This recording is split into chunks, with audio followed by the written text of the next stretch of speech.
नमस्कार दोस्तों, स्वागत है आप सभी का हमारे YouTube channel online exam mission पर। दोस्तों हम यहाँ पर इतिहास का टेस्ट लगाएंगे। ये स्टार्ट करते हैं। अगर आप नए हैं तो चैनल को सब्सक्राइब भी कर लीजिए और वीडियो जरूर लाइक करिएगा। चलिए अगर आपसे हड़प्पा सभ्यता के एक हिस्से लोथल की खुदाई की खोज किसने की थी? तो याद रखिए, लोथल की खुदाई जो आपकी संबंधित किससे जुड़ी है? आपके हड़प्पा सभ्यता से ही जुड़ी है, ठीक है। और इसकी खुदाई की खोज किसने किया था? ये किए थे, ऑप्शन राइट आपका सी, S.R. राव। S.R. राव ने किया था। ये आपका जो लोथल है, लोथल कहाँ पड़ता है? तो याद रखिए, लोथल की जो खोज की थी वो आपकी किसने, इन्होंने किया था। कब किया था? तो 1957 में। ये आपका स्थित कहाँ पर है? तो अहमदाबाद जिले के आदत कह सकते हैं कि सरगाला ग्राम के लगभग पास में है। याद रखिए, भोगवा नदी के किनारे, ठीक है। चलिए नेक्स्ट क्वेश्चन आपसे अगला पूछा गया है। कह रहा है आपसे यहाँ पर कि सिंधु घाटी सभ्यता के बारे में इनमें से कौन सा कथन सत्य है? कौन सा कथन सत्य है? चलिए पॉइंट पहला आपसे है कि सिंधु लोग कपास का उत्पादन करने वाले पहले थे। बिल्कुल राइट क्वेश्चन आपका है, ठीक है। और यहाँ पर कह सकते हैं अगर एक क्वेश्चन आपका मिल गया है तो आपको 100% वही सही होगा, ठीक है। तो यहाँ आंसर आपका यहाँ पर फर्स्ट हो जाएगा। लेकिन देख लेते हैं कि दूसरा क्वेश्चन कहीं ऐसा तो नहीं है कि सही हो। उन्होंने लकड़ी के बक्से में अनाज भंडारित किया, बिल्कुल गलत है। इसी प्रकार देखा जाए तो ये तीनों आपके गलत हो जाएंगे, ठीक है। यहाँ पर आंसर आपका ए है, सिंधु लोग कपास का उत्पादन करने वाले पहले थे, इसीलिए इस सभ्यता को सिंडन सभ्यता के नाम से भी जाना जाता है, ठीक है। नेक्स्ट क्वेश्चन आपसे अगला है, मोहनजोदड़ो शब्द का अर्थ क्या है? मोहनजोदड़ो शब्द का अर्थ क्या है? तो याद रखिए, मोहनजोदड़ो का अर्थ होता है मृतकों का टीला, या कह सकते हैं द डेड ऑफ माउंटेन, ठीक है। यह ऑप्शन आपका बी हो जाएगा, माउंटेन ऑफ द डेड, ठीक है। ऑप्शन राइट आपका यहाँ पर कौन हो जाएगा? बी हो जाएगा, ठीक है। चलिए यहाँ पर पॉइंट ये पूछ लेता है कि इसकी खोज किसने किया था? तो याद रखिए, इसकी खोज रखाल दास बनर्जी ने 1922 ईस्वी में किया था, ठीक है। 1922 ईस्वी में किया था, ठीक है। चलिए और नेक्स्ट क्वेश्चन आपसे पूछा गया है। कह रहा आपसे यहाँ पर कि सिंधु सभ्यता में घोड़े की अस्थियों का अवशेष मिला। ये क्वेश्चन बार बार रिपीट होता है। तो सिंधु सभ्यता में घोड़े की अस्थियों का जो अवशेष मिला है, कहाँ से मिला है? याद रखिए, ये जो मिला है आपके ऑप्शन राइट आपका हो जाएगा डी नंबर, आपके सुरकोटदा से, ठीक है। कहाँ से मिला है? सुरकोटदा से मिला है घोड़े की अस्थियों के जो आपके अवशेष हैं, ठीक है। और नेक्स्ट क्वेश्चन का आते हैं। क्वेश्चन आपसे अगला पूछा गया है पर कह रहा आपसे कि निम्न में से कौन सा उपवेद नहीं है? यहाँ पर कह रहा है निम्न में कौन सा उपवेद नहीं है? तो यहाँ पर देखिए, उपवेद आपका कौन सा नहीं है? तो ऑप्शन आपका डी दिया है, योग वेद। योग वेद आपका उपवेद नहीं है। मुख्यतः देखा जाए तो 4 आपके उपवेद होते हैं। कौन से? आपका आयुर्वेद, गंधर्व वेद, शिल्प वेद और आपके स्थापत्य वेद, ये आपके होते हैं, ठीक है। और एक होता है शास्त्रा वेद होता है, जिसे हम लोग धनुर्वेद के अंतर्गत ले आते हैं। तो यहाँ पर कह सकते हैं आपका योग वेद आपका नहीं होता है इसमें से, ठीक है। नेक्स्ट क्वेश्चन आपसे अगला है। क्वेश्चन आपसे कह रहा है कि पंचगव्य में निम्नलिखित में से क्या सम्मिलित नहीं किया जाता है? तो पंचगव्य में आपको जो सम्मिलित नहीं किया जाता है, किसको नहीं किया जाता है? यहाँ पर आपकी 4 ऑप्शन है। राइट आंसर आपका हो जाएगा यहाँ पर तुलसी को। याद रखिए कि जो आपका पंचगव्य होता है उसमें तुलसी को कह सकते हैं उसके अंतर्गत नहीं शामिल करते हैं। देखो, गाय का दूध, दही, घी, मूत्र और गोबर, इस चीज को सामूहिक रूप से पंचगव्य बोलते हैं। इसमें से आप कह सकते हैं तुलसी को सम्मिलित नहीं किया जाता है। मुख्यतः क्या होते हैं? गाय का दूध हो गया, दही हो गया, घी हो गया, मूत्र हो गया, गोबर, इनको बोलते हैं 5 योग के सामूहिक बोलते हैं पंचगव्य। समझ में आया? चलिए और नेक्स्ट क्वेश्चन आपसे अगला पूछा गया है। कह रहा है आपसे यहाँ पर कि महाजनी प्रथा का सर्वप्रथम उल्लेख निम्नलिखित में से किस प्राचीन ग्रंथ में हुआ? महाजनी प्रथा, तो महाजनी प्रथा का जो सर्वप्रथम उल्लेख हुआ है वो आपके हुआ है शतपथ ब्राह्मण में, ठीक है। महाजनी प्रथा का सर्वप्रथम उल्लेख कहाँ हुआ है? शतपथ ब्राह्मण ग्रंथ में हुआ है। और इसमें कह सकते हैं सूरखोद को कुशीदिन कहा गया है। नेक्स्ट क्वेश्चन को आते हैं। क्वेश्चन आपसे अगला पूछा गया है। कह रहा आपसे कि शतपथ ब्राह्मण और तैत्तिरीय ब्राह्मण जो के ब्राह्मण के मूल पाठ था, ये जो आपके पढ़ते हैं उनको हम लोग क्या बोलते हैं? ये जो पाठ पढ़ते हैं इनको हम लोग बोलते हैं आयुर्वेद, ठीक है। आयुर्वेद बोलते हैं। यहाँ पर आंसर आपका आयुर्वेद हो जाएगा। तो शतपथ ब्राह्मण और आपके तैत्तिरीय ब्राह्मण यजुर्वेद के ब्राह्मण मूल पाठ है, ठीक है। ऑप्शन आपका बी सही हो जाएगा। नेक्स्ट क्वेश्चन आपसे अगला पूछा गया है। कह रहा आपसे वेदों के गद्य प्रकरण क्या कहलाते हैं? वेदों के गद्य प्रकरण क्या कहलाते हैं? जो ये कहलाते हैं उनको बोलते हैं ब्राह्मण। याद रखिए, जो वेदों के गद्य प्रकरण होते हैं उनको हम लोग ब्राह्मण बोलते हैं। ऑप्शन राइट आपका सी हो जाएगा, ठीक है। चलिए नेक्स्ट क्वेश्चन आपसे अगला पूछा गया है। आपसे कह रहा है यहाँ पर कि प्राचीनतम वेद कौन सा है? बताइए भाई, प्राचीनतम वेद है। बिल्कुल सिंपल और हमेशा हजारों बार क्वेश्चन पूछा गया है। तो प्राचीनतम वेद आपका कौन हो जाएगा? ऋग्वेद हो जाएगा। कौन सा हो जाएगा? ऋग्वेद है, ये सबसे प्राचीनतम वेद है। अन्य आपके 3 वेद कौन होते हैं? यजुर्वेद, सामवेद और आपके अथर्ववेद होते हैं। समझ में आया ना? और ऋग्वेद में जो होता है, ऋग्वेद में यज्ञ में देवताओं का आवाहन करने के लिए ये मंत्र भी आपके प्रयोग किए जाते हैं, ठीक है। और इसका जो आरंभिक स्रोत मिलता है वो आपके सनातन धर्म का आरंभिक स्रोत है। ठीक है, चलिए नेक्स्ट क्वेश्चन आपसे अगला पूछा गया है। कह रहा है आपसे यहाँ पर कि महाभारत में वर्णित कुरुक्षेत्र की लड़ाई कितने दिन तक लड़ी गई थी। बहुत ही प्यारा क्वेश्चन आपका है। तो महाभारत में जो आपकी कुरुक्षेत्र की लड़ाई लड़ी गई थी वो कितने दिन तक आपकी थी, जवाब दीजिए यहाँ पर। राइट आंसर आपके भी हो जाएगा 18 दिन। याद रखिए कि आपके कुरुक्षेत्र में जो कौरवों और पांडवों के मध्य कुरु जो साम्राज्य के सिंहासन के प्राप्ति के लिए लड़ा गया था, यह युद्ध आपका 18 दिन तक चला था। ठीक है, कितने दिन, 18 दिन। ऑप्शन राइट आपका बी हो। यहाँ पर आपको दिया है बौद्ध से संबंधित क्वेश्चन कि निम्नलिखित में से कौन सा बौद्ध पवित्र स्थल निरंजना नदी पर स्थित है। याद रखिए निरंजना नदी के तट पर आपका जो बौद्ध पवित्र स्थल है ये आपका कौन सा स्थल है। राइट आंसर आपको हो जाएगा यहाँ पर ए नंबर आपका बोध गया। याद रखिए प्रसिद्ध बौद्ध स्थल बोध गया निरंजना नदी के किनारे स्थित है और बोध गया में ही गौतम बुद्ध को ज्ञान की प्राप्ति हुई थी। ठीक है, तभी से कह सकते हैं यह स्थान आपके बौद्ध धर्म के अनुयायियों के लिए बहुत ही महत्वपूर्ण हो चुका है और इसे 2002 में यूनेस्को ने इस शहर को विश्व विरासत स्थल भी घोषित कर दिया है। कब, 2002 में इसको विश्व विरासत स्थल में घोषित किया है। नेक्स्ट क्वेश्चन आपसे अगला पूछा गया है। कह रहा है आपसे यहाँ पर कि बोध गया एक महत्वपूर्ण बौद्ध तीर्थ केंद्र क्यों है। तो भाई क्यों है, क्योंकि यहाँ पर गौतम बुद्ध ने ज्ञान की प्राप्ति किया था, जो कि अभी हमने बताया। ऑप्शन राइट आपका बी हो जाएगा। नेक्स्ट क्वेश्चन आपसे अगला पूछा गया है। कह रहा आपसे ज्ञान प्राप्त करने के बाद गौतम को किस रूप में जाने लगा। अर्थात गौतम बुद्ध ने जब ज्ञान प्राप्त किया था तो इनको किस नाम से जानते थे, तब के बाद इनको बुद्ध के नाम से जाना गया है। याद रखिएगा ऑप्शन राइट आपका बी हो जाएगा। नेक्स्ट क्वेश्चन आपसे अगला पूछा गया है। आपसे कह रहा है यहाँ पर कि किस स्मारक से गौतम बुद्ध ने दुनिया के लिए बौद्ध धर्म के अपने दिव्य ज्ञान का प्रचार किया था। ये आपको कह सकते हैं कौन सा आपके स्मारक है।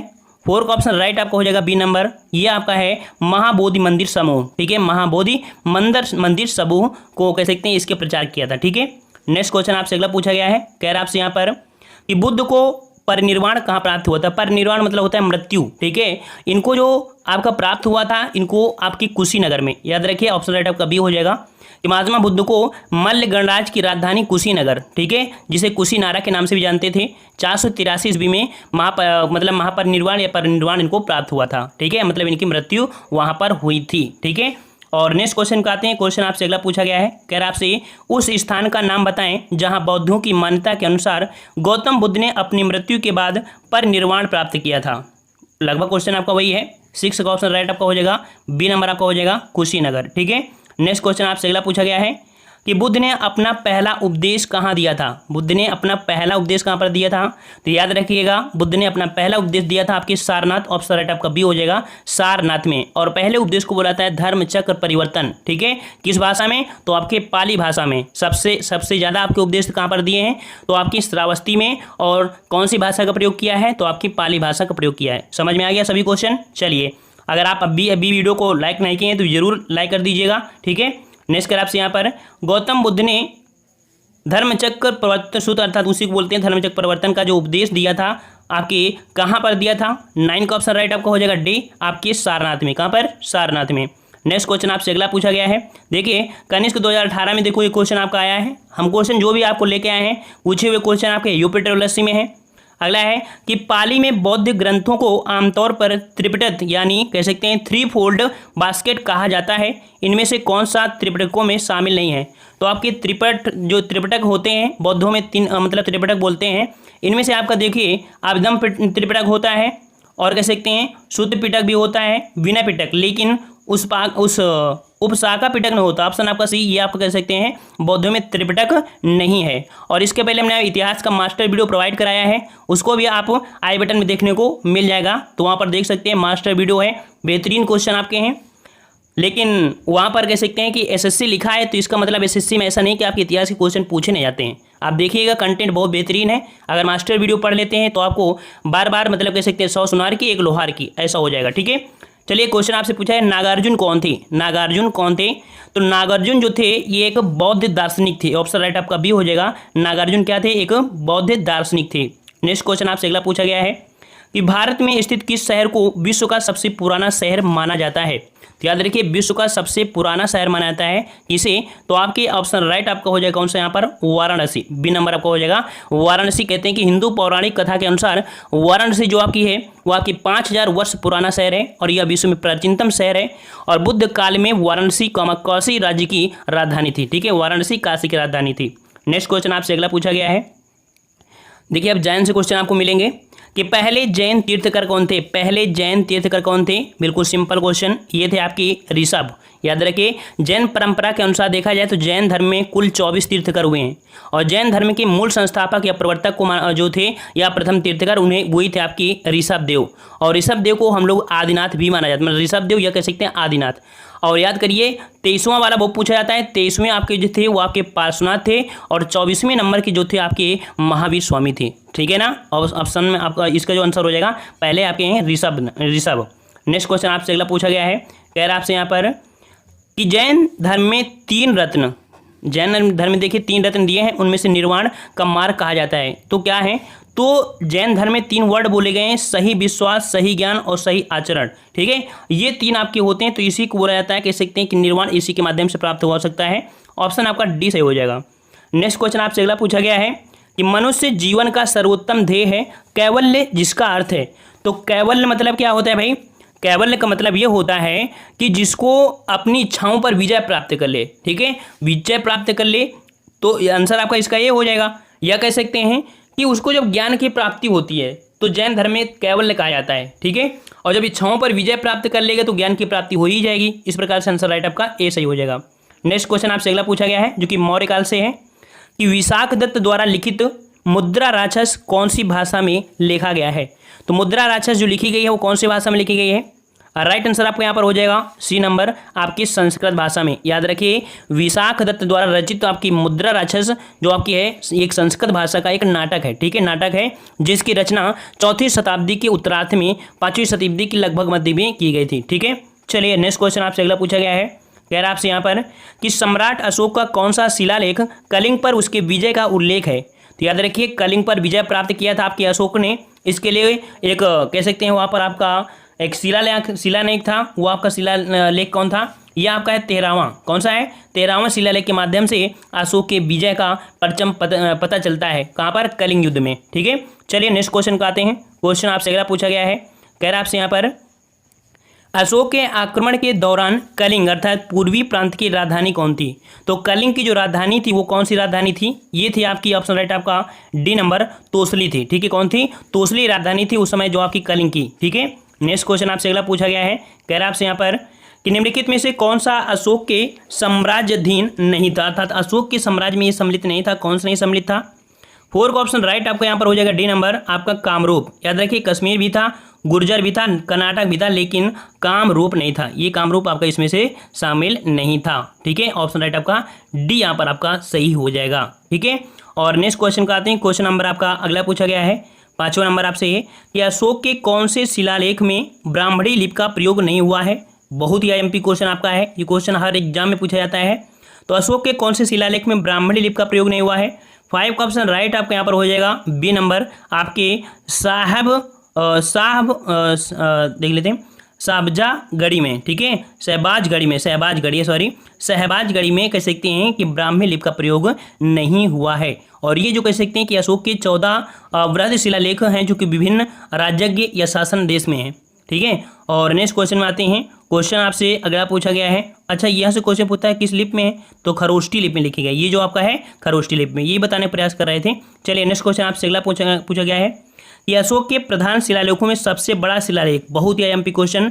तो अशोक के शिलालेखों में सबसे बड़ा जो शिलालेख है वो आपका कौन सा है? ये आपका 13वां है। याद रखिए, 13वां वाला जो अभी हमने आपको बताया था। ठीक है, कलिंग वाला। चलिए नेक्स्ट क्वेश्चन आपसे अगला है, कह रहा आपसे यहाँ पर कि निम्नलिखित में से मौर्य कला का सर्वोत्तम प्रतिमान कौन सा है। तो मौर्य कला का सर्वोत्तम जो आपका प्रतिमान है वो आपका है कौन? स्तंभ है। अर्थात उस समय जो आपके थे तो आपके स्तंभ ही बनाते थे, जैसे पता चलता था नहीं कि ये राजा आपका बहुत ही महान था। ठीक है, नेक्स्ट क्वेश्चन को आते हैं। क्वेश्चन आपसे अगला पूछा गया है कि अशोक का सिंह चतुर्मुख स्तंभ शीर्ष एक स्तंभ पर था।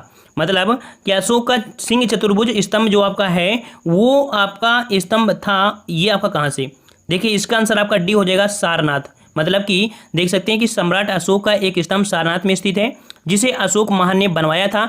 सम्राट कह सकते हैं कि सारनाथ स्थित स्तंभ के शीर्ष पर 4 शेर बैठे हैं और सभी की पीठ एक दूसरे की सटी हुई है। सारनाथ के अशोक स्तंभ को भारत ने राष्ट्रीय प्रतीक के रूप में अपनाया है और अशोक स्तंभ के निचले भाग में स्थित चक्र को भारतीय तिरंगे के मध्य में भी रखा गया है, जवाब कर 24 तिल्लियां हैं। ठीक है, तो नेक्स्ट क्वेश्चन का आते हैं। क्वेश्चन आपसे अगला है, मौर्योत्तर काल से क्वेश्चन आया है कि कुषाण मूलतः कहाँ के निवासी थे। कुषाण मूलतः कहाँ के निवासी थे, तो याद रखिए कुषाण लोग जो थे वो आपके कहाँ से थे, ये आपके मध्य एशिया से थे। ठीक है, कुषाण मूलतः कहाँ के निवासी थे, तो आपके कहाँ से थे, मध्य एशिया थे। नेक्स्ट क्वेश्चन को आते हैं। क्वेश्चन आपसे अगला पूछा गया है कि कनिष्क प्रथम के शासनकाल के दौरान कौन सा प्रसिद्ध आयुर्वेद विद्वान रहता था। तो कनिष्क के समय जो आपका विद्वान रहता था वो आपका चरक था। ऑप्शन राइट आपका सी चरक हो जाएगा।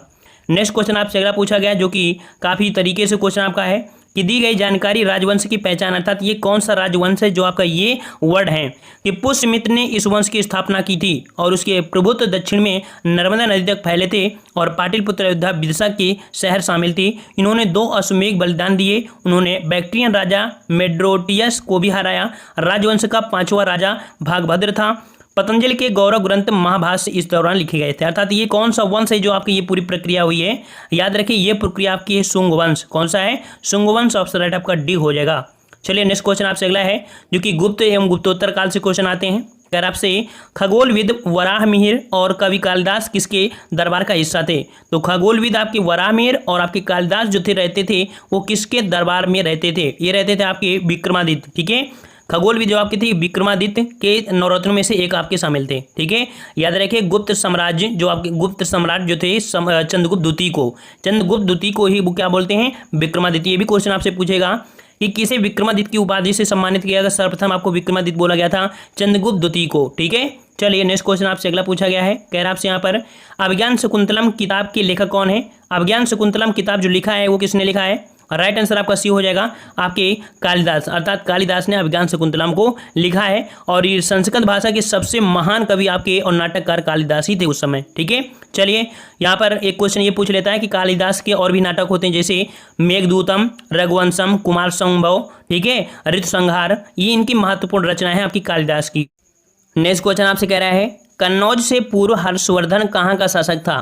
कन्नौज से पूर्व हर्षवर्धन कहाँ का राजा था, तो ये राजा था आपके कहाँ का, 4 का ऑप्शन राइट आपका यहाँ पर हो जाएगा डी नंबर आपके थानेश्वर का। याद रखिएगा कि हर्षवर्धन कन्नौज से पूर्व कहाँ का, थानेश्वर का शासक था और यहीं पर पुष्यभूति वंश की स्थापना हुई थी। ठीक है, चलिए नेक्स्ट क्वेश्चन आपसे अगला पूछा गया है। कह रहा आपसे यहाँ पर हर्ष ने 5 इंडीज को अपने नियंत्रण में लिया, इनमें से कौन सा 5 इंडीज था। 5 इंडीज मतलब क्या होता है, तो यहाँ पर जो बी नंबर आपका है पंजाब, कन्नौज, बंगाल, बिहार, उड़ीसा। ठीक है, इनमें कह सकते हैं इन्होंने नियंत्रण में अपने लिया था। ठीक है, तो आंसर आपका बी सही हो जाएगा। नेक्स्ट क्वेश्चन आपसे अगला पूछा गया है कि प्रसिद्ध विरूपाक्ष मंदिर कहाँ पर स्थित है। बहुत ही एमपी क्वेश्चन आपका है विरूपाक्ष मंदिर, हमेशा प्रश्न पूछा जाता है विरूपाक्ष मंदिर की में। तो विरूपाक्ष मंदिर जो आपका स्थित है कहाँ पर, ये आपके हम्पी में। कहाँ पर है, हम्पी। और हम्पी कहाँ पर है, कर्नाटक में। और ये प्रसिद्ध क्यों है, क्योंकि विजयनगर साम्राज्य का जो अवशेष है वो आपके यहीं पर मिलता है। ठीक है, क्योंकि हम्पी विजयनगर राज्य की राजधानी थी इसलिए। ठीक है, चलिए नेक्स्ट क्वेश्चन आपसे अगला पूछा गया है कि सिंचाई के लिए 16 मील लंबी चोल झील का निर्माण किस चोल शासक ने करवाया था। ये चोल झील है जिसकी 16 मील लंबी है और इसकी सिंचाई का जो निर्माण करवाया था ये किसने करवाया था। ऑप्शन राइट आपका ए हो जाएगा राजेंद्र प्रथम। बहुत ही आईएमपी क्वेश्चन आपकी पीसीएस एग्जाम के लिए। ठीक है, और जो हम आपको प्रश्न पढ़ा रहे हैं तो पीसीएस एग्जाम में एक बार रिवीजन जरूर कर लीजिएगा और यूपीडब्ल्यूएससी तो आप कर ही रहे हैं। ठीक है, और नेक्स्ट क्वेश्चन आपसे अगला पूछा गया है, आपसे कह रहे हैं यहाँ पर कि कौन सा साहित्य संगम साहित्य के रूप में प्रसिद्ध है। कौन सा साहित्य संगम साहित्य के रूप में प्रसिद्ध है, तो ये प्रसिद्ध है आपका ऑप्शन राइट आपका हो जाएगा ए नंबर तमिल साहित्य। तमिल साहित्य। ठीक है, तो आप लोग विश्वास रखिए, विश्वास होगा तो सब कुछ होगा। ठीक है, यहाँ पर नेक्स्ट क्वेश्चन में आते हैं। क्वेश्चन आपसे अगला है कि चोल अभिलेखों के अनुसार जैन सभाओं को दान दिए जाने वाले भूमि को क्या कहा जाता था। चोल अभिलेखों के अनुसार जैन सभाओं को दान दिए जाने वाले भूमि को, देखो जो जैन सभा होती थी उसमें से दान दिया करते थे। ठीक है, वो भूमि, और वो भूमि को बोलते क्या है, इस भूमि को बोलते थे पल्लिच्छदानम। ठीक है, ऑप्शन आपका सी हो जाएगा ये पल्लिच्छदानम, ये आपको बोलते थे जो जैन सभाओं को दान में करते थे। ठीक है, नेक्स्ट क्वेश्चन को आते हैं जो कि मध्यकालीन भारत आपका स्टार्ट हो गया है। एक वीडियो में आपका प्राचीन भारत हो गया है, तो समझिए कि हम आपको कितनी जल्दी आपको सिलेबस को कवर कर सकते हैं। ठीक है, यहाँ पर क्वेश्चन आपको दिया है कि पहली बार भारत पर आक्रमण करने वाला मुस्लिम। तो हम लोग मिलते हैं एक नए वीडियो में, सभी लोग जवाब दीजिएगा और चैनल सब्सक्राइब कर लीजिए, टेलीग्राम से जरूर जुड़ जाइए। ठीक है, धन्यवाद, जय हिंद, जय भारत, वंदे मातरम।